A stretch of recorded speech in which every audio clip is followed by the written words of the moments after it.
সংকোচনমুখী মুদ্রানীতি ও সুদ হার বাড়িয়েও মূল্যস্ফীতির লাগাম টানা যাচ্ছে না।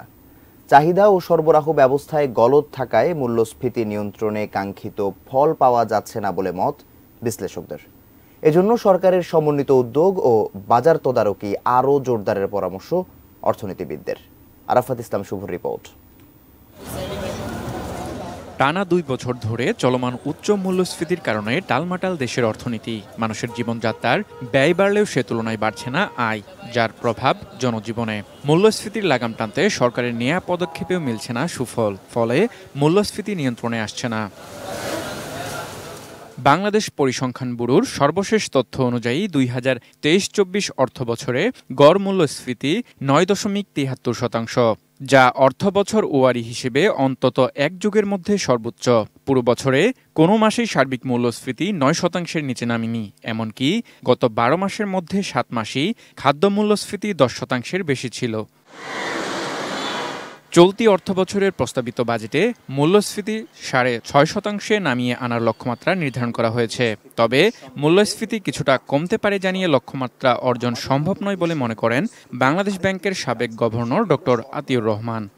সরবরাহ যদি না বাড়ে তাহলে শুধুমাত্র চাহিদা কমিয়ে মূল্যস্ফীতি কমানো যাবে না। পণ্যের সরবরাহ যাতে একেবারে নির্বিঘ্ন থাকে সেজন্য বিদ্যুৎ সরবরাহ নিশ্চিত করতে হবে। 2 নম্বর, রাস্তাঘাটে চাঁদাবাজি বন্ধ করতে হবে। 3 নম্বর, বাজার ব্যবস্থাপনা যেটাকে বলে, বাজারে যাতে সব বাজারটার যে সুপারভিশন সেটা যেন থাকে, যাতে করে ওখানে প্রতিযোগিতা কাজ করে। অর্থনীতিবিদ হেলাল উদ্দিন বলেন, মূল্যস্ফীতি নিয়ন্ত্রণে পণ্যের উৎপাদন খরচ কমাতে হবে। এজন্য প্রযুক্তিগত উৎকর্ষতা বাড়ানোর দিকে নজর দেওয়া প্রয়োজন।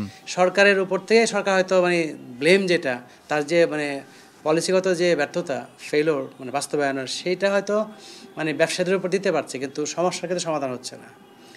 আমি মনে করি যে বাজার অর্থনীতির যে মূল ইসেন্স, যে মর্মার্থ, সেটার মধ্যে থেকে বস্তুনিষ্ঠ পরিসংখ্যান দিয়ে যেখানে যেখানে গ্যাপ আছে সেটাকে রিকগনাইজ করতে হবে। সেটা আগে থেকেই মনিটর করতে হবে যে আমার কোন সময় গ্যাপ হতে পারে। আগে থেকেই নীতি সহায়তা দিয়ে পর্যাপ্ত আমদানি করতে হবে।